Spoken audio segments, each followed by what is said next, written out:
So without wasting any time, let's get into the deep discussions with Dr. Vipin Mishra. Welcome once again, Dr. Vipin. Thank you very much. The theory of relativity means that when you are sitting with your girlfriend in a garden, then 1 hour feels like 1 minute. And when you are sitting in the examination hall to write your examination, then 1 minute looks like 1 hour. The boy said, "Oh, it took you so long to understand that?" The last thing which I like to tell you to make you understand the point, that there are situations when you don't feel time. When you do something with huge passion and you get totally involved in that, Lata Mangeshkar sings a song, or when Sachin Tendulkar plays his cricket, or when somebody else does something that he loves doing, it is generally said that when your passion and profession becomes the same, then you are a legend. That it is all about the human mind. Human mind creates time. Time is an illusion created by human mind in different ways. And this is so beautiful. You have to transcend your mind. And transcending the mind is the only possibility. Why people are not able to transcend mind? Because they willfully want to stick to the mind. Exactly. You want to stick to your happiness. Why do you want to stick to your happiness? When I will talk about my 15-point program, then there is one point in that 15-point program is manage your mind. Mm-hmm. So how do you manage your mind? So my methods of managing the mind are very special and unique. So one of the many methods is to look after your profit. So without wasting any time, let's get into the deep discussions with Dr. Vipin Mishra. Welcome once again, Dr. Vipin. Thank you very much. And you have joined new hospital. You have moved somewhere, I came to know. Recently I've changed my hospital. I've shifted from Azara Hospital, Dubai to Zulekha Hospital, Dubai. Wonderful. And incidentally, it's the same hospital where I worked between 2015 and 2021. So I've gone back to my original hospital. 6 years you were there. Yeah.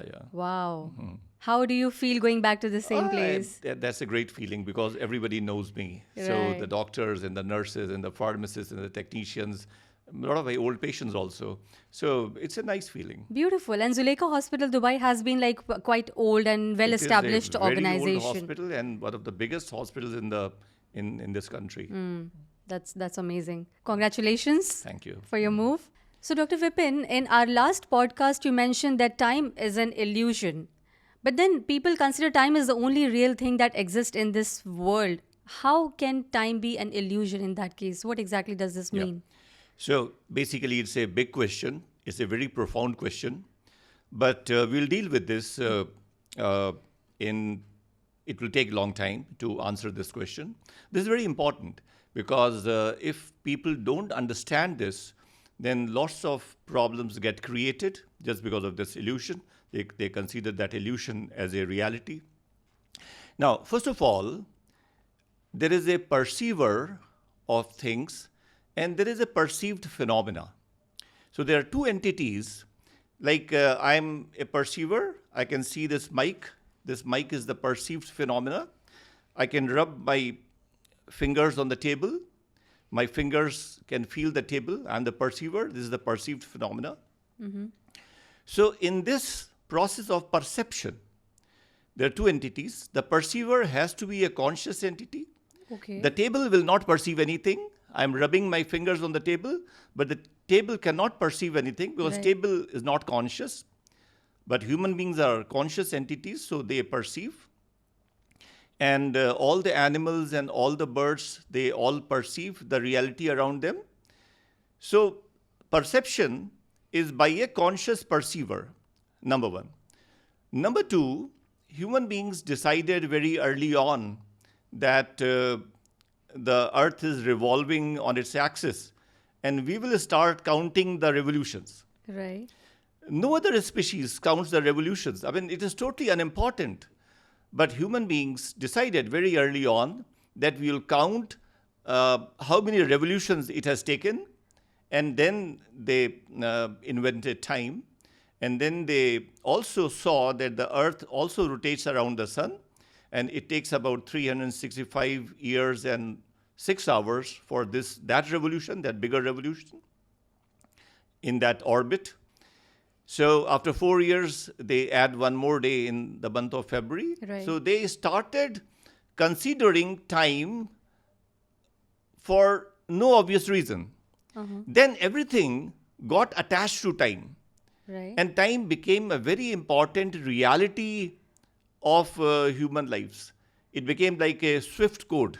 Like if you don't have the Swift code, if the Swift code uh, stops functioning, then the whole financial world, the global markets will crash. Absolutely. Because everything depends upon the Swift code. Lots of transactions are happening.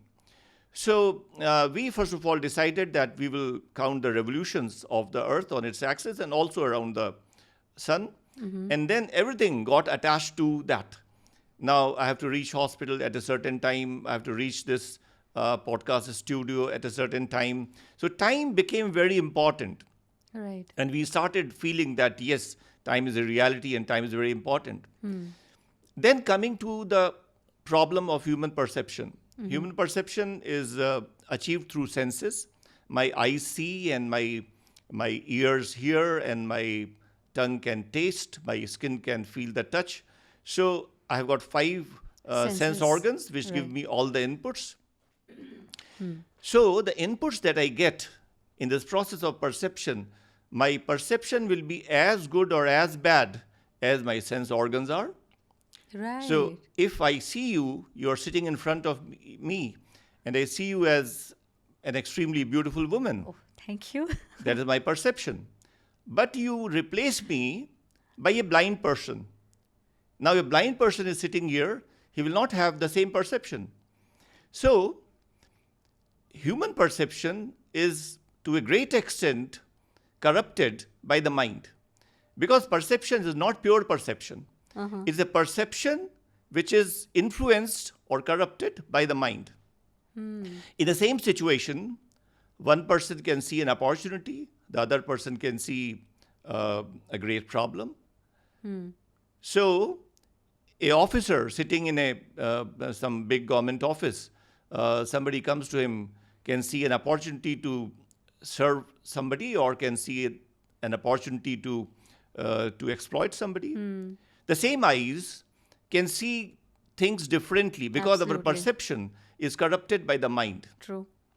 Now, coming to the third part, when we talk about the perception of motion, when we talk about the perception of motion, then it's very important that the perceiver and the perceived phenomena should be in different phases of motion. My goodness, we are digging so deep. Yeah, I'm telling Okay. you.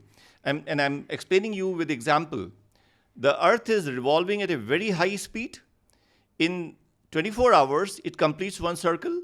Right. But why don't you perceive that? Because you are also revolving at the same speed, and there's no difference. The earth is revolving, and you are also revolving at the same speed, so you are totally oblivious of the huge movement of this earth.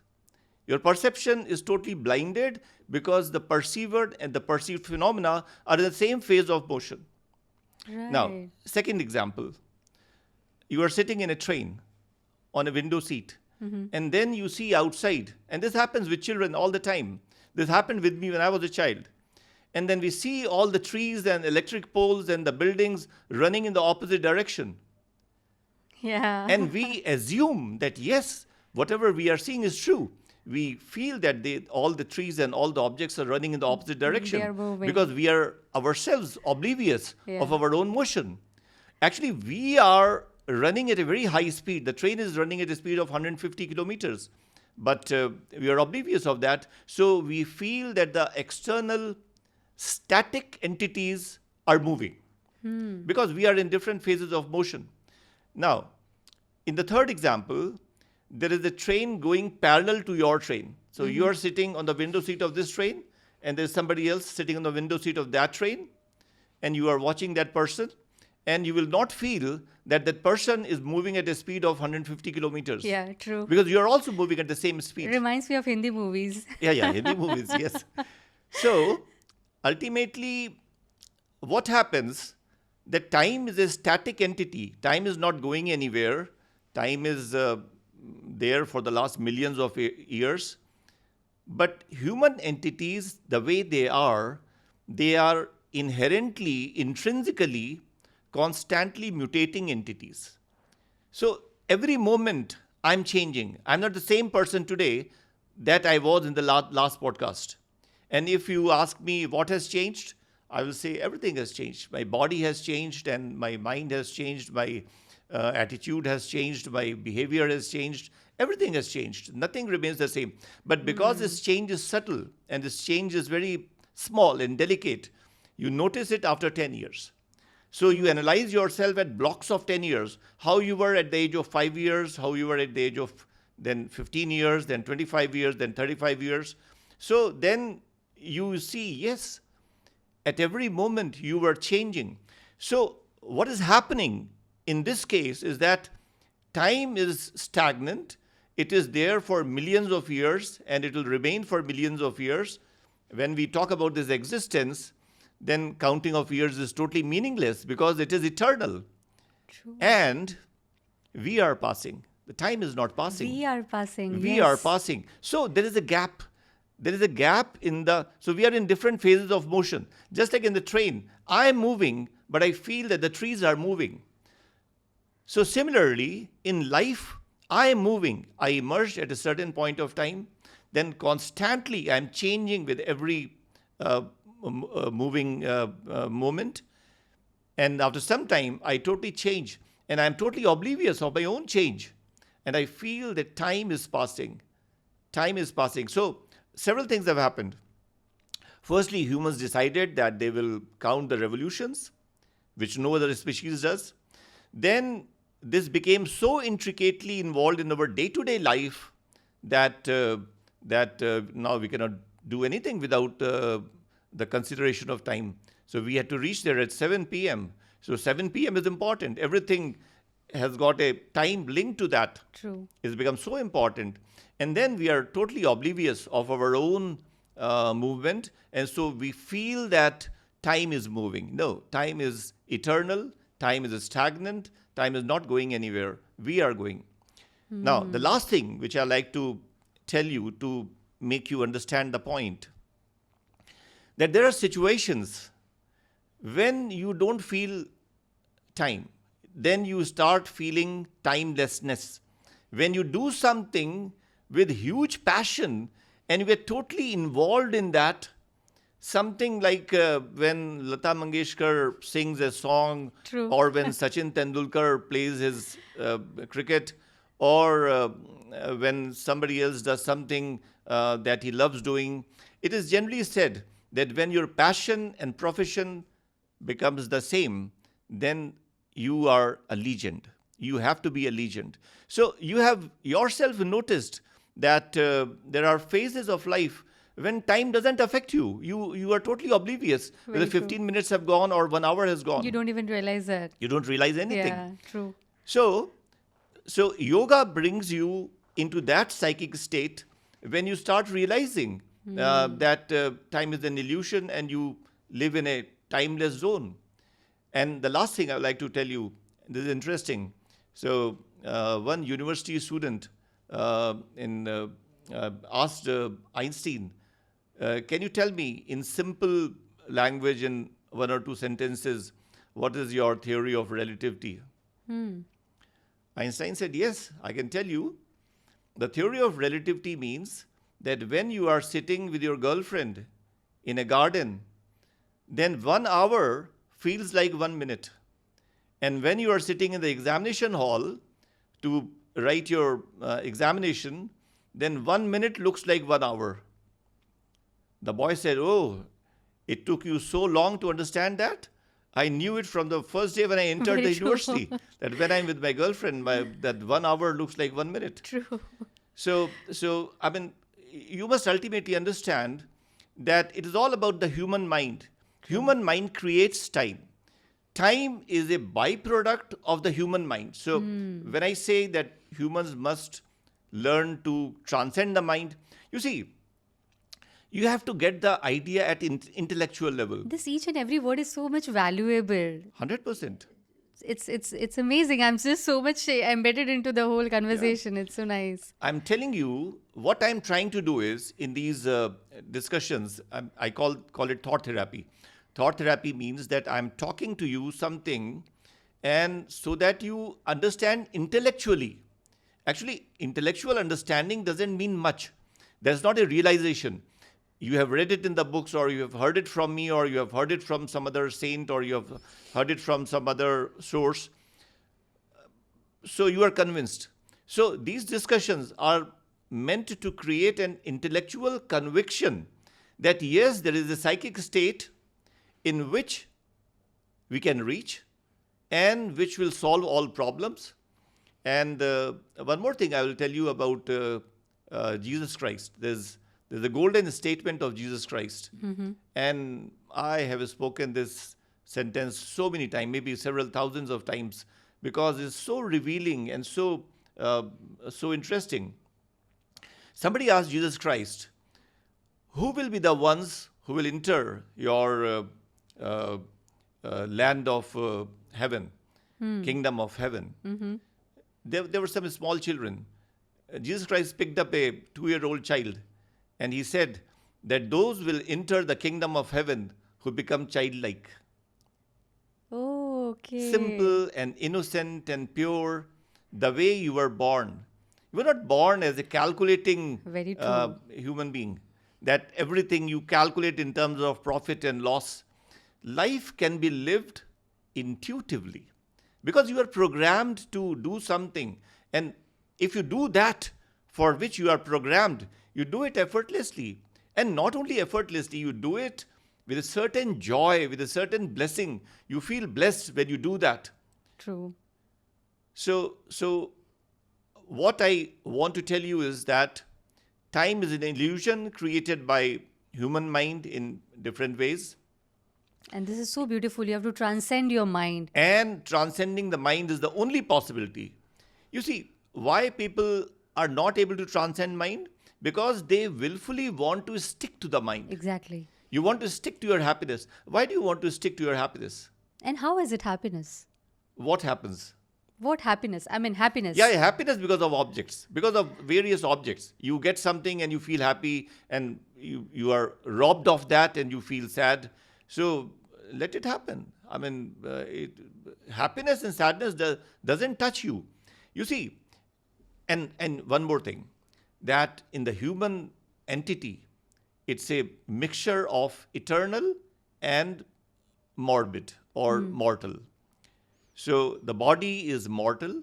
Body emerges at some point of time. It finishes at some point of time. It's just an illusion, and it is totally unimportant. The soul is eternal. Right. So if you dwell at the level of the soul, then there is a certain resonance, because time is eternal, this existence is eternal, and you are also eternal. So there is a certain resonance between you and the reality around you. But the problem is the mind. Problem is the mind. The mind connects on one side the body to the soul on the other side. So you dwell in the realm of the mind all the time, because True. that is what the society has taught you. The society has taught you that you should always see which side of the bread is buttered, and you should look after your profits and look after your gains. Not a bad idea at all. Actually, when I will talk about my 15-point program, then there is one point in that 15-point program is manage your mind. So how do you manage your mind? So my methods of managing the mind are very special and unique. So one of the many methods is to look after your profit. I'm sure the audience is excited as well by now to know those 15 points in details. Yeah, we should talk about that Absolutely. maybe very soon. Yeah. But yes, one of the ways is to always be focused on your profits, your benefits, your gains, because you are your only well-wisher. Nobody else is your well-wisher. You can depend only on yourself. Nobody else. Not even your family, not your relatives, not your friends, not your employees, not your colleagues. No. You have to support yourself. Now, if you understand me correctly, I'm telling you that every moment you have to do what is in your favor. You have to even show the reaction on your face which is in your favor. You have to show only those expressions which is in your favor. It gives you so much of mindfulness. You are never lost even for a second. I'm also learning. I mean, don't feel that I have reached some level. My level is zero. No. My level is just like your level. I'm listening to you. That speaks a lot. I mean, definitely. But yes, I have read a The lot. audience is listening to you. Everybody is listening to you. There is a level. You see, For this sure. is the trap again. We are all learning, no? Yeah, we are all learning. And if this thought comes in my mind even for a second that I've reached some level, then that means I'm finished. You don't have to think that. We will think that. You leave it on us. Yes, I understand that you are saying that, okay, you listen to me not to follow me. Yes. Madam, I'm telling you something interesting. In India, when these medical representatives meet doctors, then I mean, a lot of these medical representatives are very close to me, and we used to have parties, and I mean private parties, not the CMEs and company sponsored meetings. Right. So they told me lots of tricks which they play. They decipher the doctor. They decipher the doctor's personality. What type of a personality this doctor has got. Oh. And then according to his personality, color coding, they will treat the doctor. So with me, one very important thing which all of them they said that your lectures are great. Your lectures are great. So I became very happy. And when I became very happy, then naturally I will support I'm them. not saying like that with that ground for sure. Yeah. So then I realized that they were saying that for a reason. They were saying that one of my friends who was very close to me in a pharma company, he told me that people have understood you. People have understood what type of a man you are. Then they will only talk that which you will appreciate. That is the beauty of a good salesman. The good salesman doesn't talk about the product. The good salesman understands the customer. What is going on in the mind of the customer? So he plays according to the customer's mind. But don't you think our audience also is somewhere seeking whatever we are talking about? So probably we are sending a message to them to help them out as well. So this is again the same relationship what we are talking about. We are reaching them because they need this, right? I tell you one more thing, and which is more important than that. Whether somebody benefits from my program or not is not my primary concern. My primary concern is that I should benefit. My consciousness should evolve, and there are various ways. You see, in my program, people talk about Raj Yoga and Hatha Yoga and Karma Yoga and Bhakti Yoga. Lots of yogas people talk about. So I have made a mixture of all the yogas in my program, and with a belief that you will be ultimately attracted towards what resonates with you. So I have made a khichdi. I've mixed up everything. So in my program, 15 points. 1 point is to follow your passion, follow your hobbies, do something. I mean, basically, ultimately, health is just one aspect of your many dimensions. When your whole consciousness evolves, when your whole personality evolves, then health also improves as a byproduct. Very You true. don't have to do anything different for health. So I remember in India, there were patient awareness meetings and lots of doctors, they spoke. I also spoke in many of those meetings, diabetes prevention programs. So I used to teach the people about how to prevent diabetes. Somebody else would teach how to prevent heart diseases. Somebody else would teach how to prevent cancers. Somebody else would teach how to prevent kidney diseases. Ultimately, I realized that this is one body, just one human body, one system.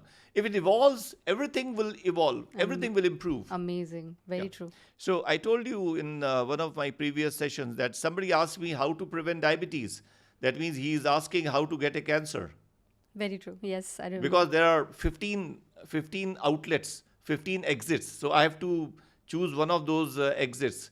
So if I don't want diabetes and diabetes related complications, that means I'm putting my money on maybe cancer or renal failure or hepatic failure or something else, or maybe a roadside accident. I'm true. thinking of some roadside accident as the exit of my glory. No, I don't have any consideration of any exit being a more glorious exit than other exits. So I don't think about diseases. So my total thought process and my total attention has shifted from disease to consciousness. Consciousness is the real thing, which ultimately decides everything, including health and the occurrence of diseases. But even in Bhagavad Gita, it's spoken that मैं समय हूँ. Samay is, the entire Bhagavad Gita. You remember, that Yeah. मैं You have समय हूँ. talked about something very important. And I'm talking the way I have understood. My understanding may be faulty, it is possible, but it is helping me. So, what I have understood is that the ultimate element is Shiva. Shiva is I'm using the word element. Element is not the right word because it is not an element. And any chemist would start a fight on that because Yes. elements are only those which are listed in the periodic table. Periodic table. So if it is not in the periodic table, then it cannot be called an element. But yes, whatever you may call that. Shiva is the ultimate element of consciousness. And Shiva is also called Mahakal. Mahakal means an entity where time finishes. True. Where time finishes. So in Bhagavad Gita, they have talked about Kal, and I am talking about timelessness or reaching that Shiva level where time finishes. There's no time. And in Jesus Christ's words also, when somebody asked him, what will happen in your kingdom of heaven? And he said that there will be time no more. So time is just an illusion.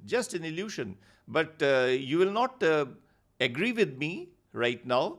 And it is good that you don't agree with me. I even tell you from time to time not to agree with me. But the problem is that you agree with somebody else. Your not agreeing with me is absolutely all right. But your agreeing with somebody else is the problem. But somebody has written Mahabharata and Bhagavad Gita. Somebody has written it. There is that Rishi Muni sitting, and the chakra is revolving and moving, and he comes and says that I'm the time, and he speaks about the entire Mahabharata, that how Krishna, Arjuna, and whatever thing happened. So that's time, right? So time exists. Madam, let me tell you one thing. This is how we know. You are taking Bhagavad Gita very seriously. Don't take Bhagavad Gita very seriously, because Bhagavad Gita has been spoken in words. And those are beautiful words. I don't think anybody can speak such profound knowledge in so simple words. So they are beautiful words, but they are words ultimately. Anything which is communicated in words cannot be the truth. You must understand that. Anything, even if it is Bhagavad Gita, if it is communicated in words, cannot be the truth. And I ask you a simple question. You have eaten mangoes, different types of mangoes.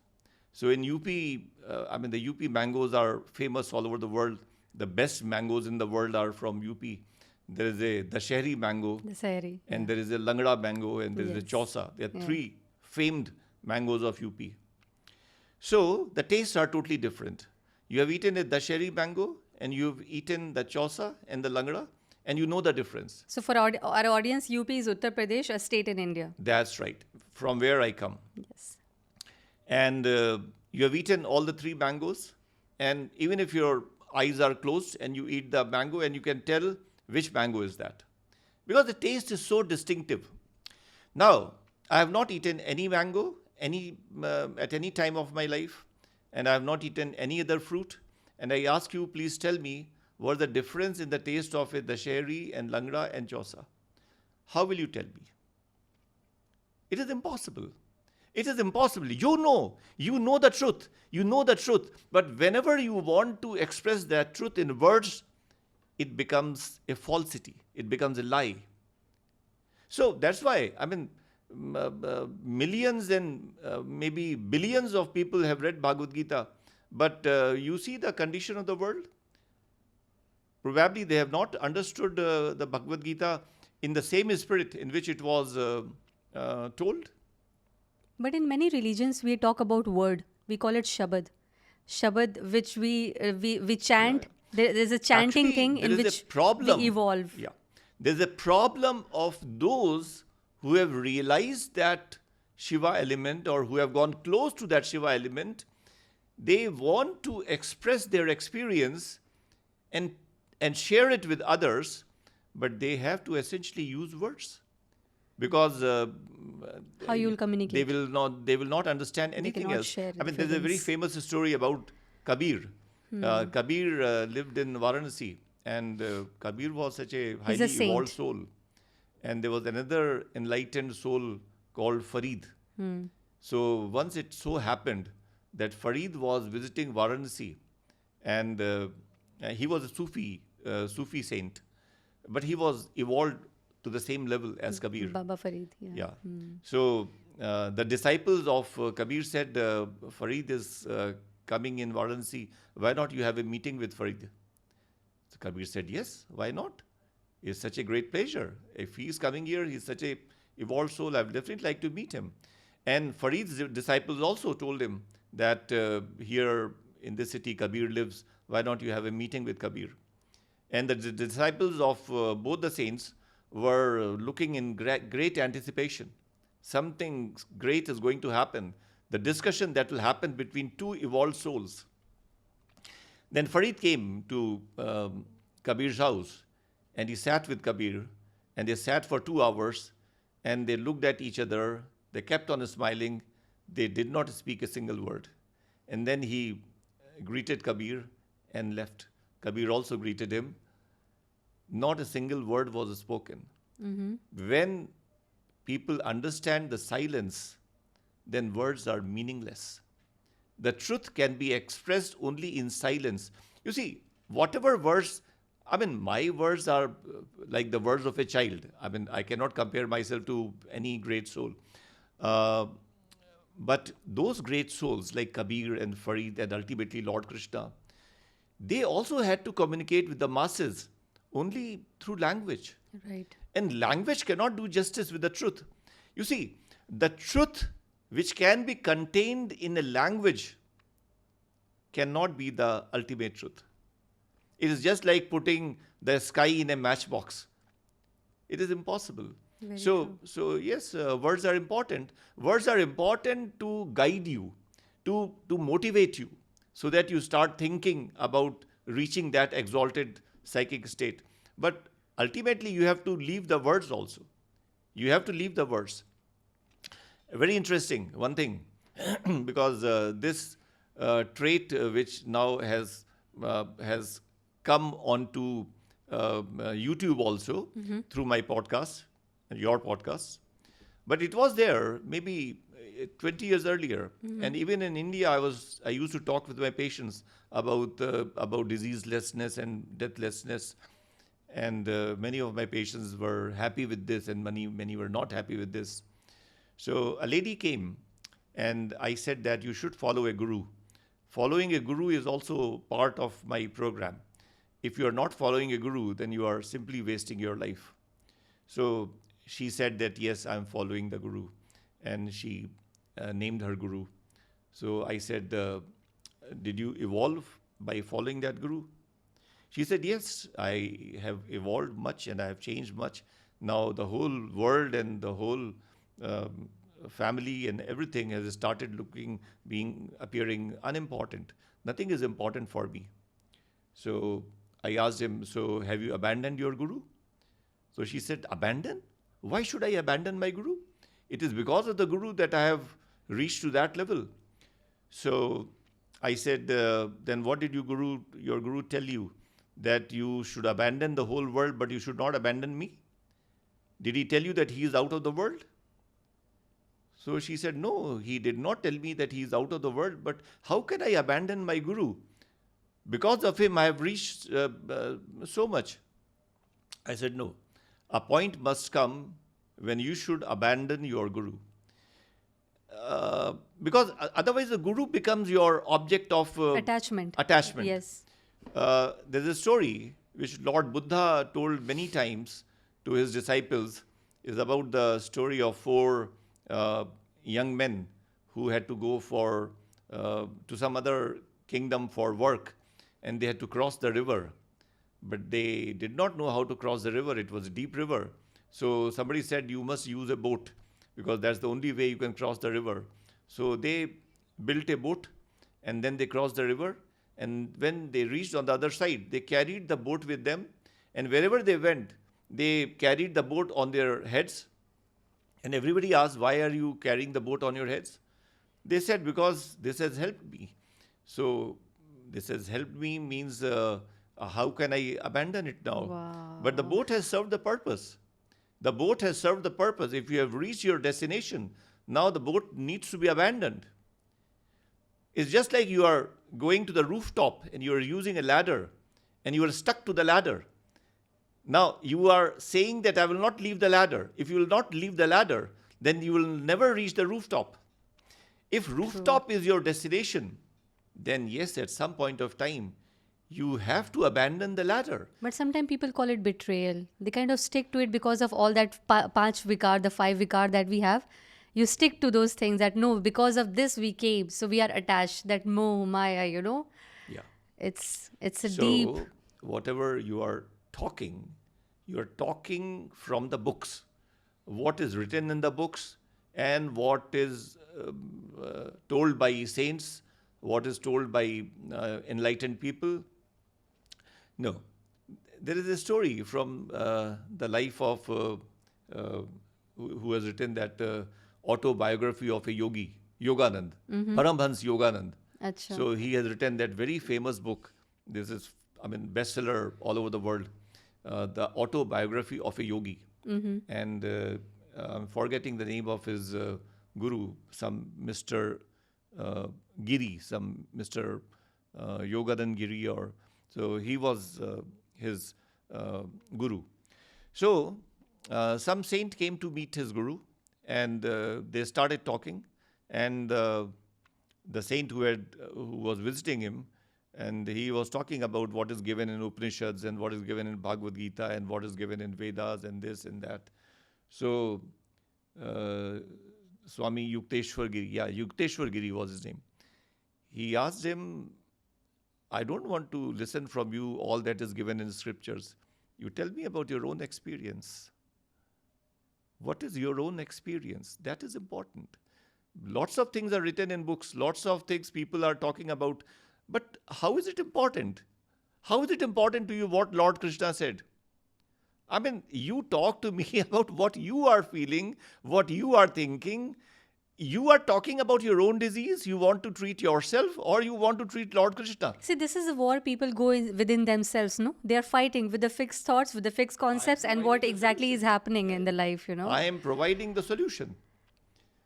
You see, my 2 parts of my program. One part is the 15-point practical program. And one is this discussion. So many people ask, what is important? So it's just like asking whether food is important or oxygen is important. What is important? Both are important.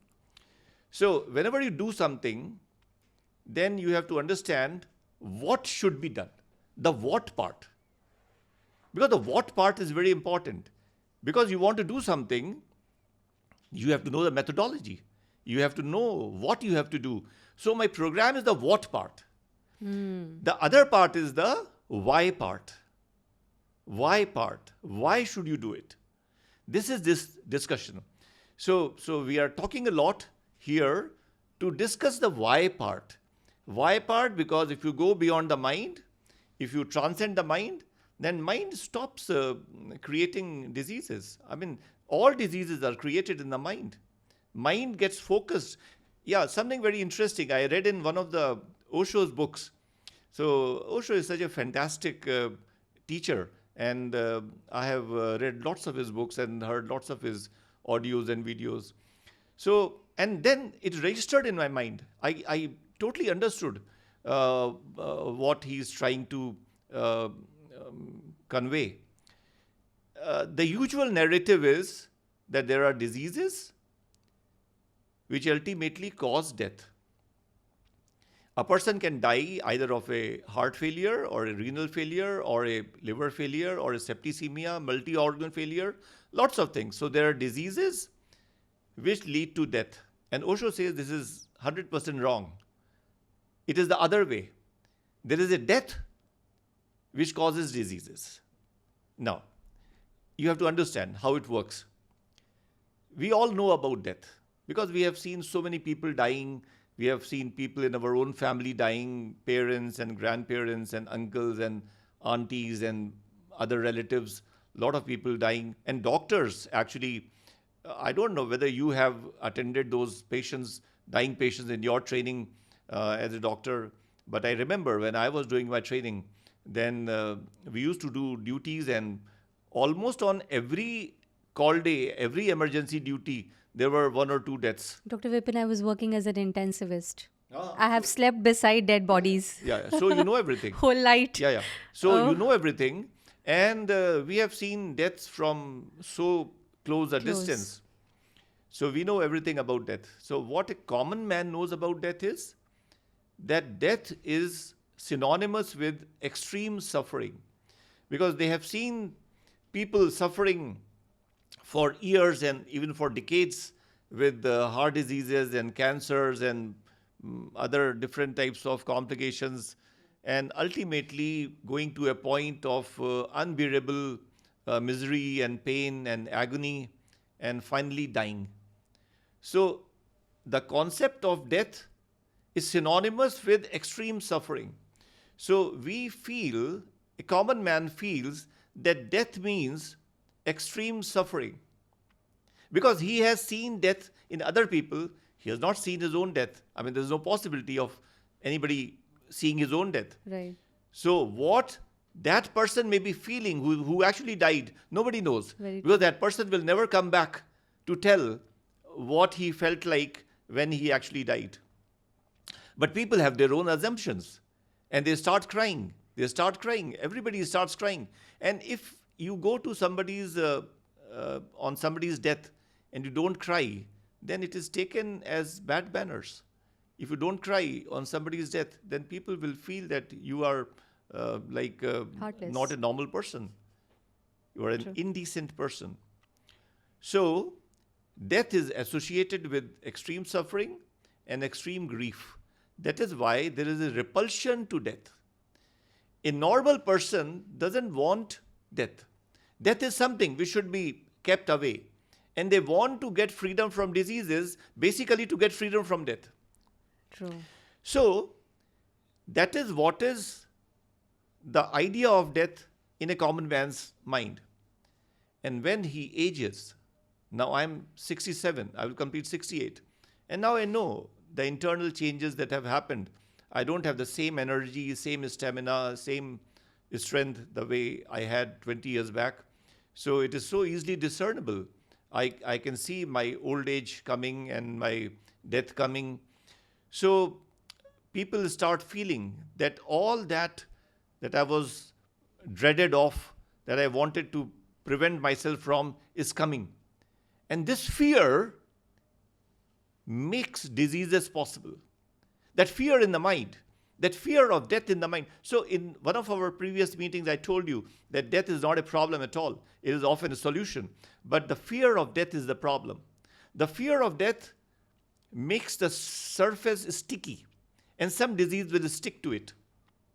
So if you talk about the seeds of diseases, This I is told so you, important. This is so important. I told you that all the seeds of diseases are in the mind, and people have lots of internal fears, and because of their internal fears and greed and longings and suppressed desires and lots of things, I mean, mind is like a big, what you call, a lump of garbage.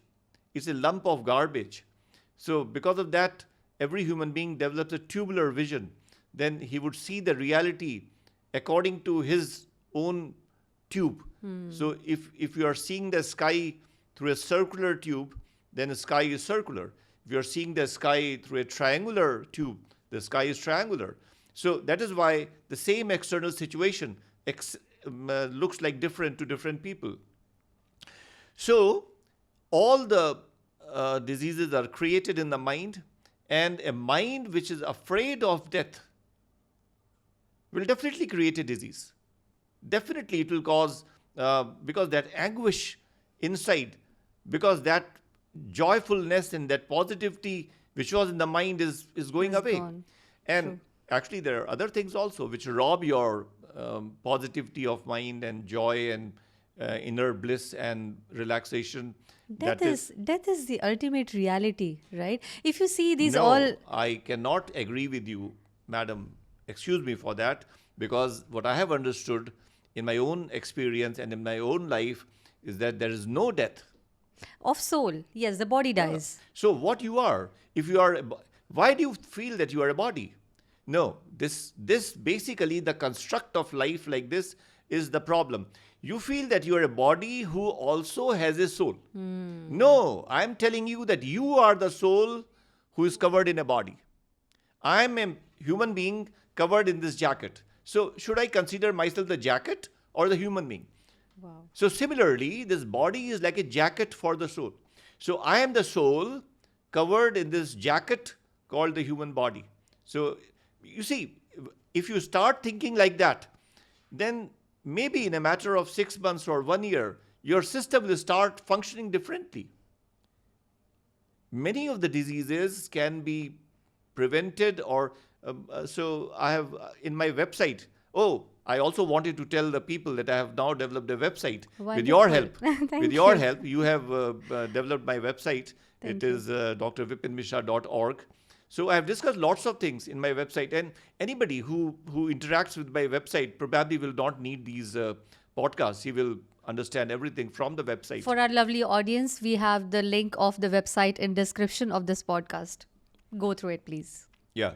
So I have described lots of things in my website, and I have talked there that how and why people must go beyond the mind, why it is important.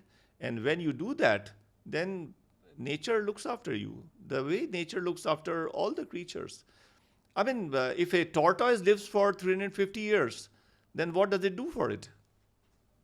It enjoys its life. So you have to simply enjoy your life, that's all. You don't have to do. You see, the problem is that if you do anything, you will spoil it. You were programmed by the super architect. Almighty is the super architect. The Almighty has planned everything. How I will enter this arena, how I'll be born and where I will be born, and then what type of body I will get. I wanted to get a height of 6 feet 2, because you see, when I was 16 years of age, that time we shifted from Allahabad to Agra. My father, who was a professor in the medical college, he was transferred from Allahabad to Agra. And that time my age was 16. And that was the year 1973 when Zanjeer film was released, Amitabh Bachchan's Zanjeer. And Amitabh Bachchan was the superhero.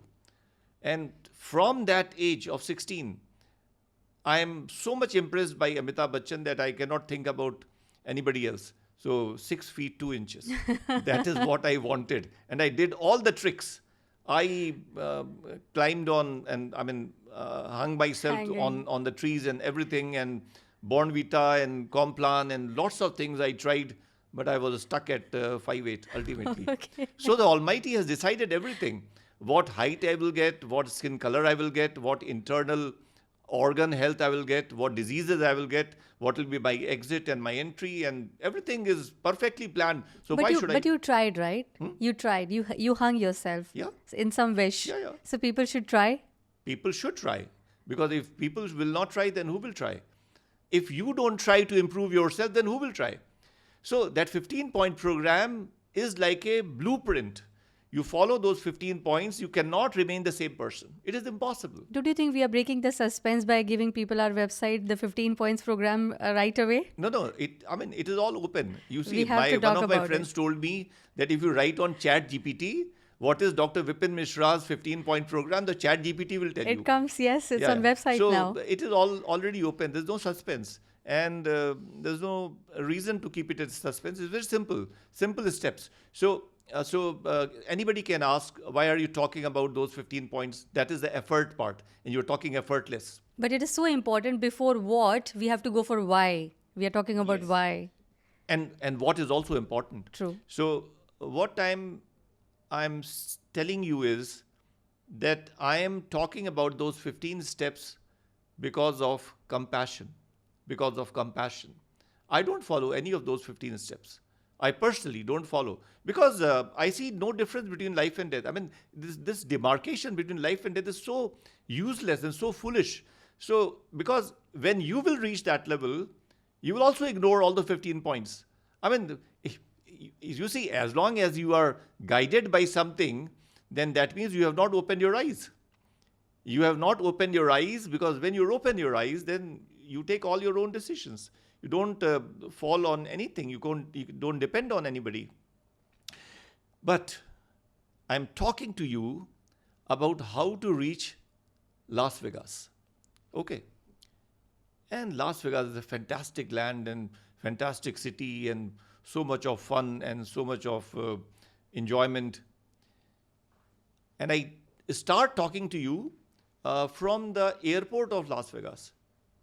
You say, what is this nonsense? How do I reach the airport of Las Vegas? Then I have to start from your point of start, from your home. If you are living in this part of Dubai, first you have to call the taxi. And before that, you have to book your tickets. You have to book your tickets. You have to learn various things. You have to get a visa. And then when everything is planned, then you have to call the taxi, go to the airport, take the flight. I will, step by step, I will tell you everything. And then you reach the Las Vegas airport. Maybe it's a connection flight. You have to drop at some airport and take another flight. Yeah. Ultimately, you will reach. Now, if we are talking about the psychic evolution, psyche is not something which you can grab and you can tighten the screws. No. When my effort is to change your psychic reality, then what should I do? Should I just tell you that there is no death and problem is finished? No, it will not be finished. So I have to talk about food. Food is something which you can relate with. I have to talk about food. You see, when you start practicing those 15 points, then you take the charge in your hands. Now I am building my own destiny. Now I have decided that nobody else will write my destiny. Now I have started building my own destiny. I have taken my responsibility. And in my website, I have written somewhere that those 15 points are so impactful that if you understand the program fully well and read about those 15 points, they will impact you even if you don't follow them. That is the beauty. And that is the beauty. And that is why I say that my program applies to the whole world. All the 8 billion people living on this planet can be helped by that program because it is customizable. That was such an amazing discussion. I mean, the time flies the same way what we were talking about. You don't even realize how the time passes. It's more than an hour. Wow. Thank you so much, Dr. Vipin. We will continue our discussion in our next session. For sure. We had list of questions, trust me. But this conversation is so, it's like a gem. It just goes. Yeah, it just goes with the flow. So thank you so much. You would like to give some closing thank statements? you very much. The pleasure was mine because you are the only person who allows me to speak all that. Because most people around me feel that I am either foolish or insane or immature. It's beautiful. You know, I can literally hear you whole day and night, Dr. Vipin. It's so beautiful because somewhere or the other, because as I said, you know, we have learned this. We know a few things happening. We know how things are fed, and I've been into Adhyatma, definitely. I've read Bhagavad Gita. I am religious. So somewhere or the other, I relate things. You must be coming across my questions in that way also, right? Actually, I don't want you to be religious. I really don't want that you should be religious. You should be religion. I'm not trying to be dharmic. I'm trying to be dharm.